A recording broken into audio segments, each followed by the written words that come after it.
बात किए राज्यसभा के मेंबर अखिलेश प्रसाद जी, प्रतिमा दास जो हमारे कैंडिडेट हैं, और उसी तरह संजीव सिंह यहाँ आए हैं, वो भी हमारे पार्टी के कैंडिडेट के नाते वैशाली से कंटेस्ट कर रहे हैं। और अक्षय शुक्ला जो डीसीसी प्रेसिडेंट हैं, और मंच पर बैठे हुए सभी मेरे भाइयों, दूर दूर में ठहरे हुए मेरे माताएं, बहनों और मेरे नौजवान साथियों, ये चुनाव बहुत ही महत्वपूर्ण चुनाव है। और खास करके ये चुनाव जीतना जरूरी है।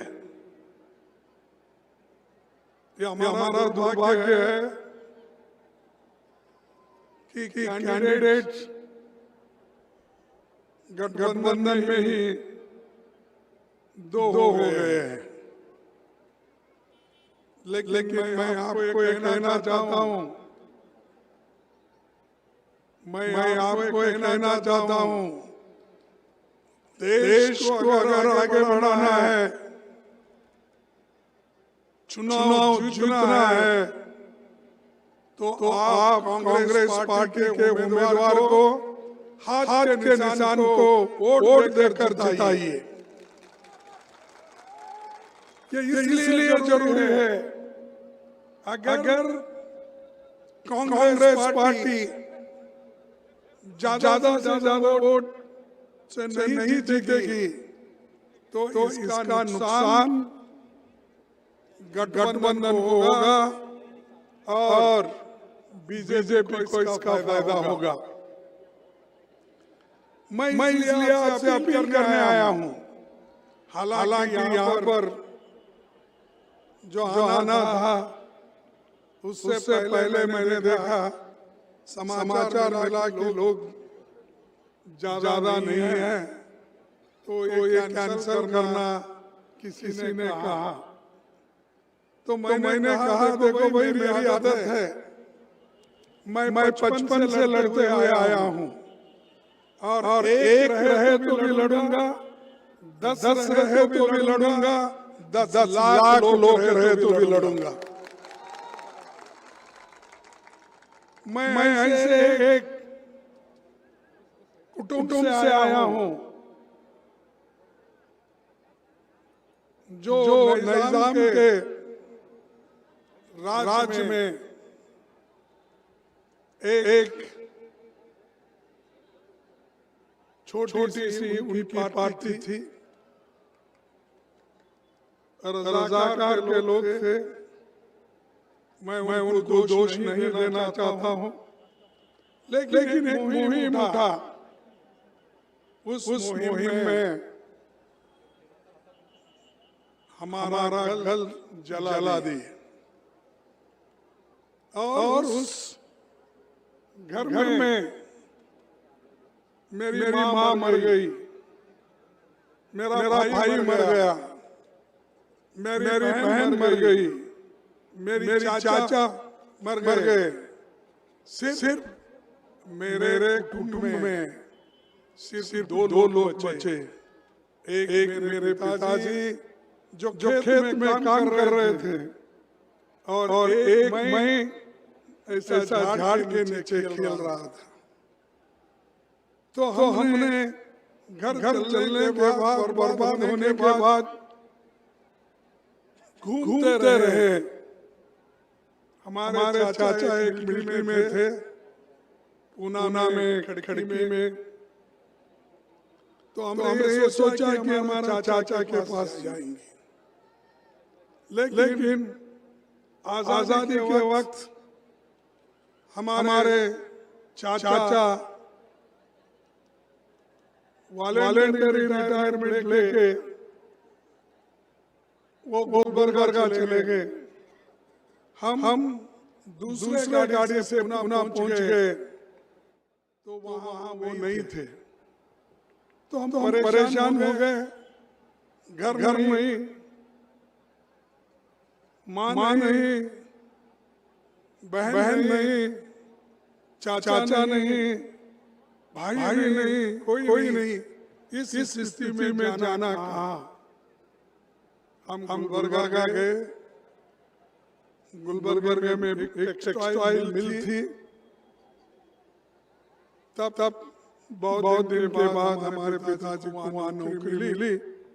हम वहाँ बसे। उस वक्त मैं सिर्फ 7 साल का बच्चा था और मेरे दिमाग में कभी आता था जब राखी आती थी, किसी बहन ने अपने भाई को राखी बनती थी, वो देख कर मुझे दुख होता था। कोई लोग बोलते थे ये मेरा चाचा है, उसका याद आते थे, मेरे को आंखों में पानी आता था। कोई कहते थे कि भाई ये तुम्हारे गांव के लोग आए हैं तुमको मिलने। लेकिन मैं किसी को पहचानता नहीं था, क्योंकि मैं बचपन में ही गांव छोड़ा था। मेरे घर जल के पूरा टुकड़े हो गए थे, वहाँ जा नहीं सकते थे। तो ऐसा गांव फिर के आखिरी गुलबर्गा में मैं हमारे पिताजी ने बसाया और मिल में नौकरी करते हुए वहाँ पर मैं पढ़ा।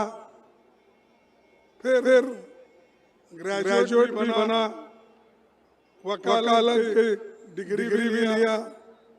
फिर मैंने स्टूडेंट यूनियन में भी काम किया, खुद पे पल पर और लड़ा। मैं स्टूडेंट यूनियन का लीडर बना। उसके बाद जिस मिल में मेरे पिताजी काम करते थे, उस मिल में मैंने एक यूनियन बनाया और उस यूनियन को मैंने लीडर बन के मैं मेरे बलबूते पे जीता। जिस जगह कम्युनिस्ट बहुत स्ट्रांग थी, CPI-M की यूनियन स्ट्रांग थी, सोशलिस्ट पार्टी की स्ट्रांग थी, कांग्रेस की भी स्ट्रांग थी। लेकिन मैं इंडिपेंडेंट लड़ा। वहां पर यूनियन बना के जीत के आया। सब लोग मेरे पीछे आने शुरू हो गए। उसके बाद में 1969 में जब कांग्रेस पार्टी टूट गई, इंदिरा गांधी जी हमारे गांव आए थे और हमारे गांव आने के बाद उन्होंने सभी यंग लोगों को बुलाया। हम उस वक्त 25 साल के थे। तब उनके पीछे कोई मजबूत लीडर नहीं था, इसीलिए क्योंकि उस वक्त अलग हुआ, इंदिरा गांधी की पार्टी अलग और सिंडिकेट अलग, इंडिकेट अलग।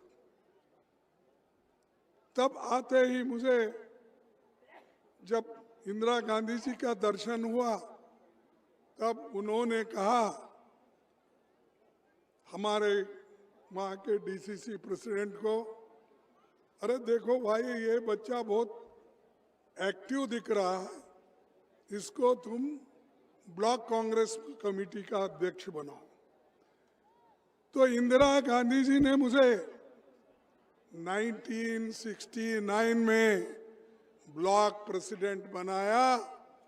ब्लॉक प्रेसिडेंट से लेके डिस्ट्रिक्ट प्रेसिडेंट से लेके वाइस प्रेसिडेंट से लेके प्रदेश कांग्रेस कमेटी के अध्यक्ष को लेके और मैं आज AICC का अध्यक्ष बना हूं। ये क्यों बोल रहा हूं? मेहनत करो, आपको मिल जाएगा। ये मत सोचो किसको हराने से मेरे को कुछ मिलेगा।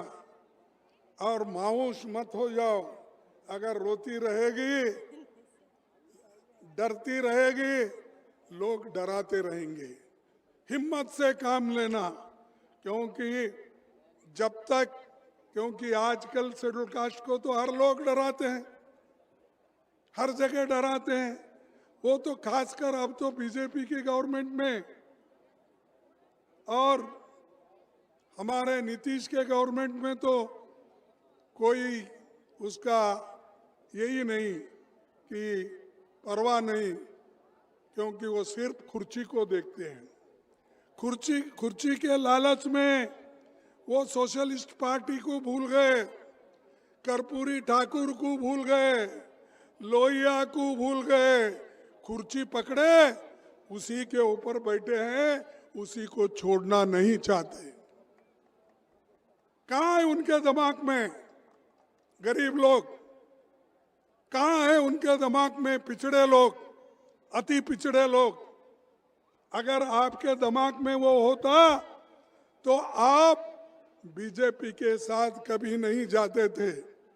जो बीजेपी मनुस्मृति पे विश्वास रखती है, जातीयता पे विश्वास रखती है, महिलाओं को कुचल देती है, महिला के हकूक को छीन लेती है और कमजोर तबके के लोगों को दबाती है, वो पार्टी में आप जाकर उनको मदद करते। आप पैदाइश से तो सोशलिस्ट बोले, अब आपको जो कुर्सी की लालच लगी तो सबको भूल गए।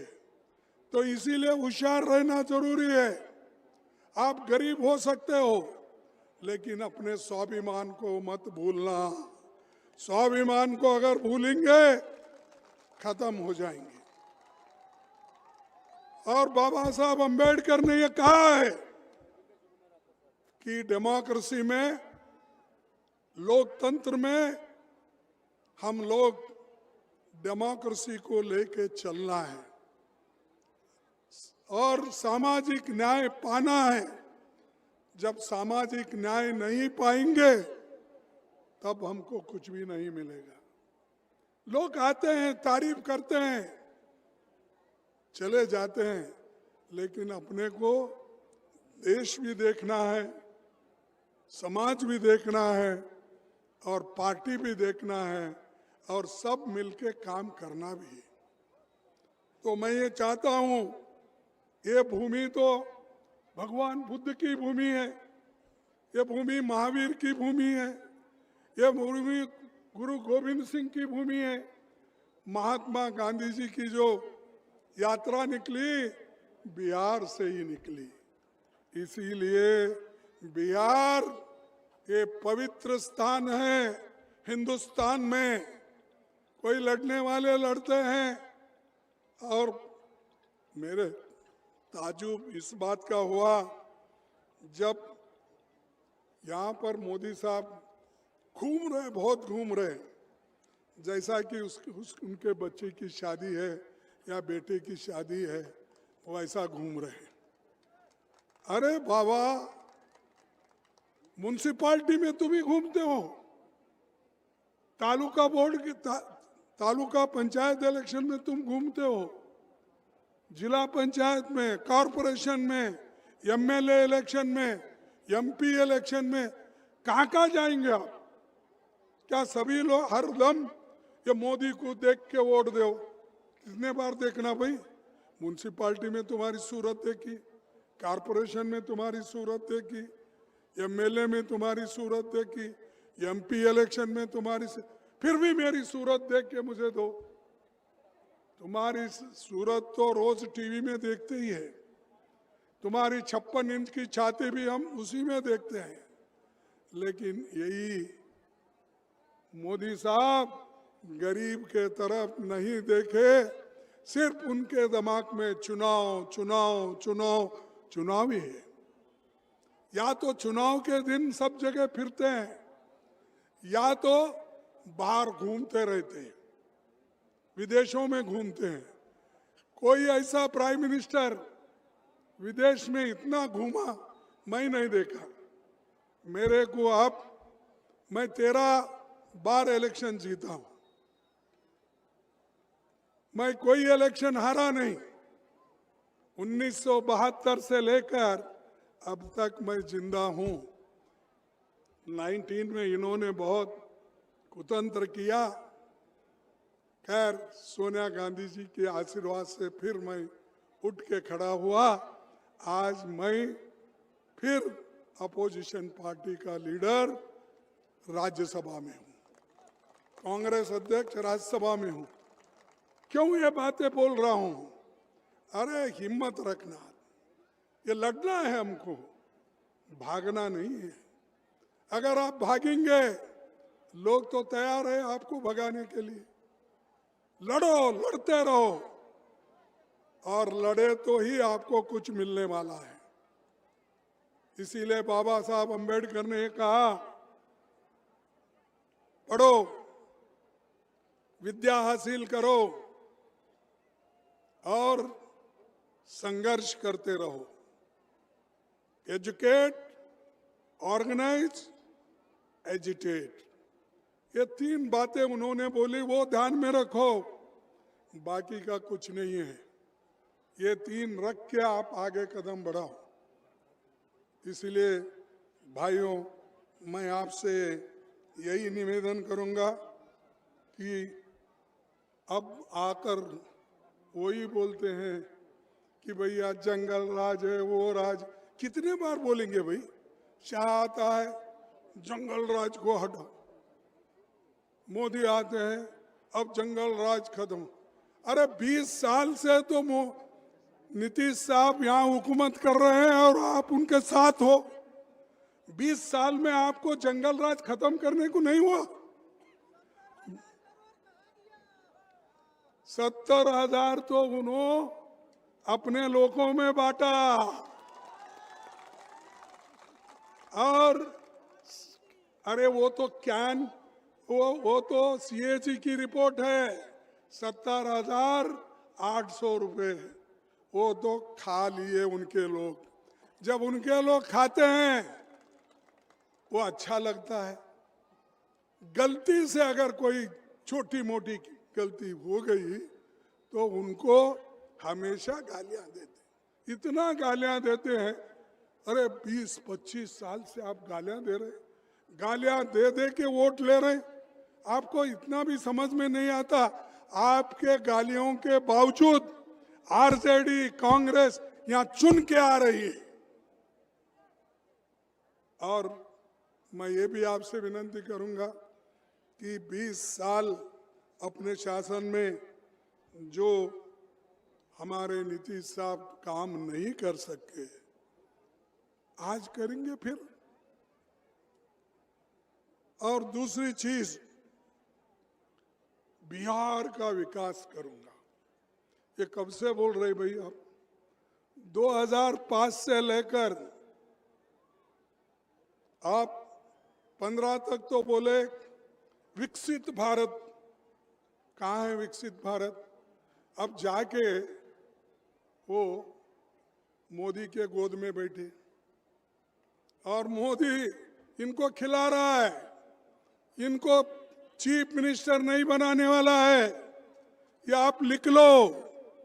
चीफ मिनिस्टर इनको नीतीश को नहीं बनाएंगे, वो अपना एक किसी को चेले को ऐसा पकड़ लेके लाके कुर्सी पे बिठाएंगे और बोलेंगे नीतीश साहब आपका काम हो गया, ठीक है, आप घर में बैठिए, आपकी तबीयत ठीक नहीं है, आप रेस्ट लो, मैं आपका औषध का इंतजाम करूंगा। ये कहेंगे वो, ये कहेंगे। इसीलिए हमको सोच समझकर वोट करना है, लड़ना है। और उन्होंने हर एक को लड़ाते रहा, CBI का, ED का, उसके बाद IT का, इनकम टैक्स का, ये सब चीजें सबको धोखा देते देते, बोलते बोलते, डराते अपना हुकूमत मजबूत कर लिया। यहां तक कि नीतीश बाबू 9 बार शपथ लिए चीफ मिनिस्टर का। कितने बार? 9 बार। हमारे पास बोलते 3, 13, 9, 18, ये क्योंकि इनका खत्म होने वाला है। 9 बार आप चीफ मिनिस्टर का शपथ लिए, अगर आप यहाँ की गरीबी को खत्म करने का कोशिश नहीं की, उनके पढ़ाई के बारे में नहीं सोचा, उनके एम्प्लॉयमेंट के बारे में नहीं सोचा, या हजारों लोग हमारे बेंगलुरु आते हैं, मैं बेंगलुरु में रहता हूँ, कईयों मेरे भाई बहनों को, यहाँ के बिहार के लोगों को मिलता हूँ, तो यहाँ से पलायन होते लाखों लोग। तुम क्या कर रहे हो? मैं 9 बार चीफ मिनिस्टर बना, मैं आपकी हिफाजत करने। अरे 20 साल तुम्हारे को हुकूमत मिली तो हिफाजत नहीं कर सके, पलायन होने का रोक नहीं सके, नौजवान लोगों को नौकरी नहीं दे सके, आगे क्या करेंगे आप?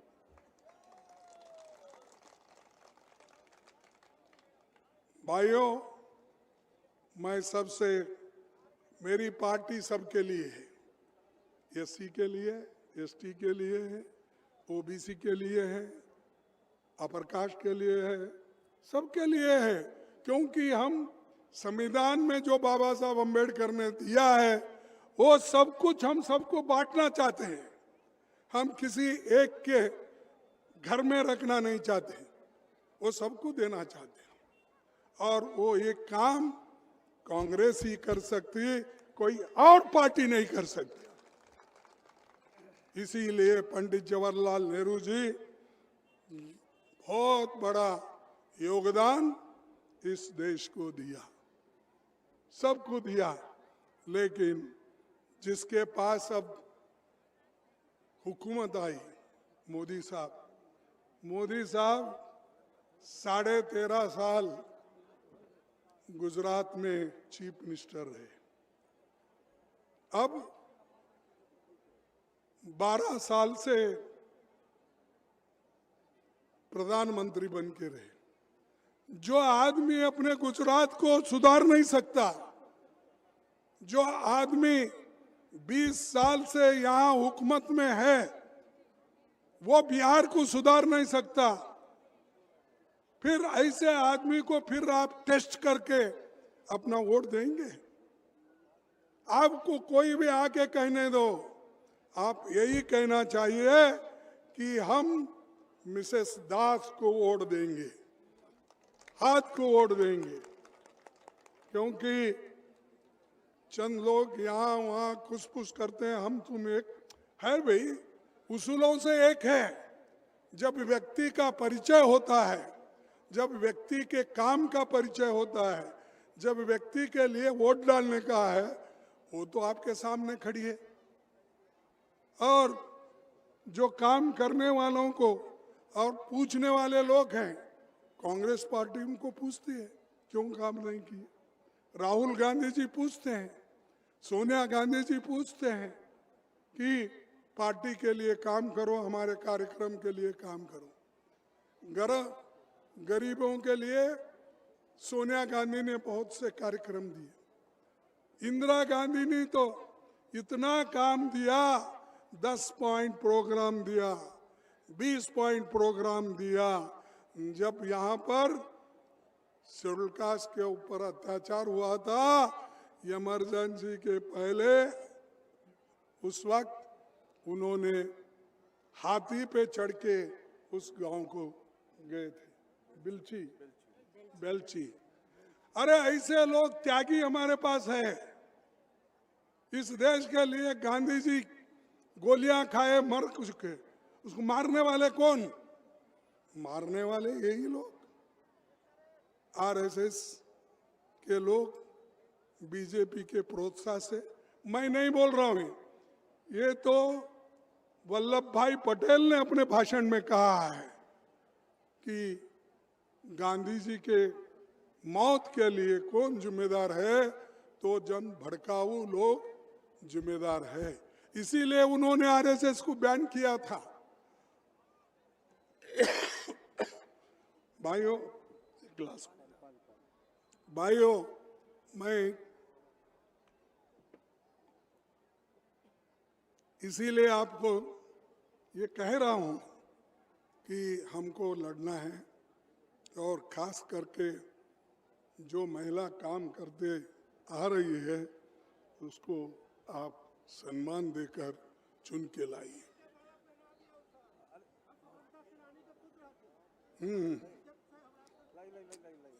यहाँ ऊपर ठीक है, मेरे तरफ से उनको ही डालो भाई, देखो, हाँ डालो उनको, हाँ फिर ओके, नेता जिंदाबाद। चलो,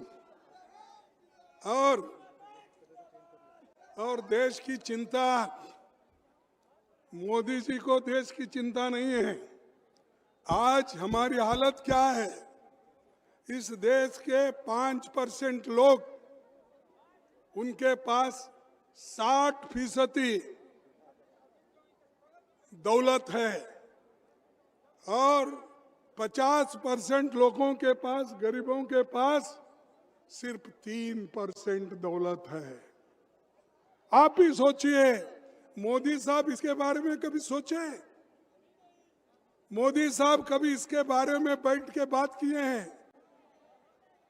वो सिर्फ चाहते हैं घूमो, घूमते रहो। कहाँ है लंदन में, कहाँ है रसिया में, कहाँ है अमेरिका में, कहाँ है टर्की में, कहाँ है अफगानिस्तान में, कहाँ है यूक्रेन में। अरे वो लेके मैं क्या करूं भाई? मेरे पेट में खाना नहीं है, मुझे खाना दो। मेरे हाथ खाली है, मुझे काम करने के लिए मजबूती दो। वो सब छोड़ के मैं ऐसा था, मैं वैसा था, मैंने ये बना। तुम्हारी कहानी लिख लो और वो किताब बांट लो, दूसरों को दो। मेरे को आज गरीबों को गरीबी दूर करने का और लोगों को समाधान करने का वो काम करो।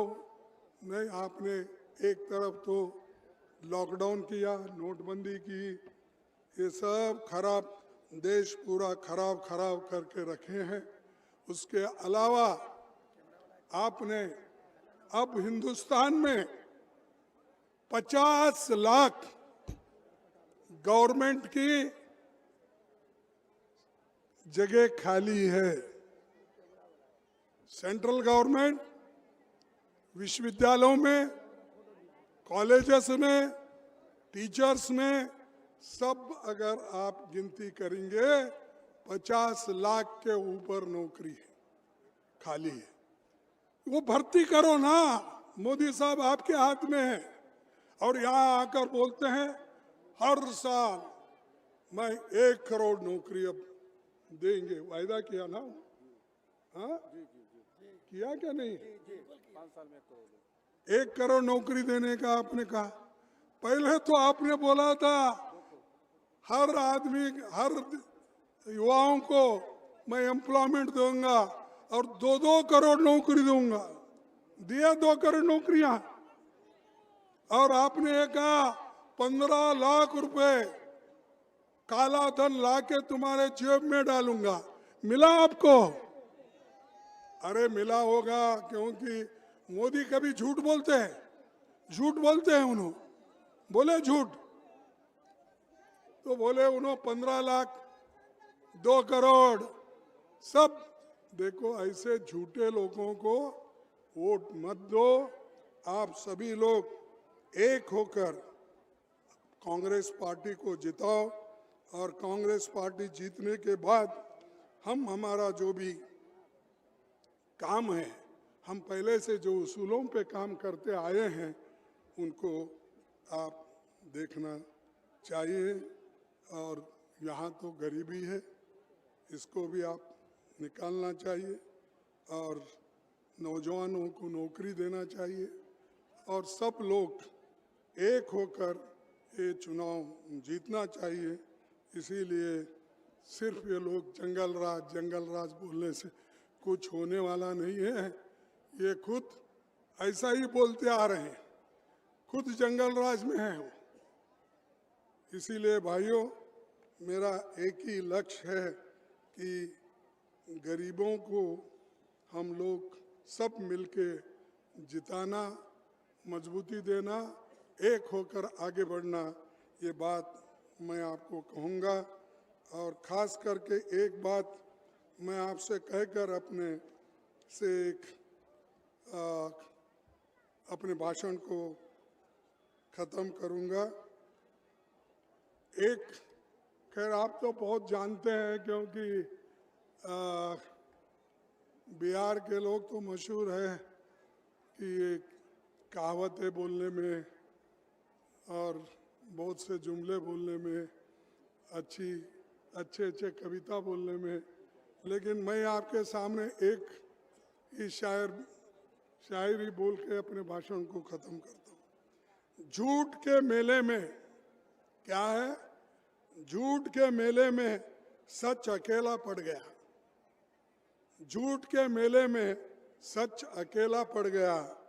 हर सवाल पूछने वाला देशद्रोही करार कर दिया गया। कोई भी सवाल पूछता है उनको हम देशद्रोही बनते हैं। और पवित्र लोग कौन है? सिर्फ बीजेपी के लोग। अरे बाबा, इस देश के लिए जो मर मिटे हैं उनको याद करो, जिन्होंने गोली खाई उनको याद करो, जिन्होंने अपनी आज़ादी के लिए घर बार छोड़ा उनको याद करो। वो सब छोड़ के हर जगह हमारे संविधान को कमज़ोर करने का और लोकतंत्र को, बुनियाद को कमज़ोर करने का काम आप कर रहे हैं। इसीलिए ये छोड़ो और लोगों के साथ काम करके आगे बढ़ो। हम इतना ही कहेंगे कि कांग्रेस को वोट दो। कांग्रेस का निशान, अरे भाई हाथ तो उठाओ। कांग्रेस का निशान, कांग्रेस का निशान, ये पंजा ही आपको मजबूत करना पड़े। झंडा पकड़ना है तो हाथ होना। आप कोई चीज पकड़ना है तो झंडा होना। इसीलिए आप सबको मैं धन्यवाद करता हूं कि आपने सब मिलके जो यहाँ पर आए, और कितने भी लोग आने दो, उन सब को मैं अपने तरफ से धन्यवाद देता हूं। और मेरे बहन को आप वोट डालकर जिताइए, सारे मजबूत बनाइए। धन्यवाद। जय हिंद, जय हिंद, जय हिंद, जय भीम।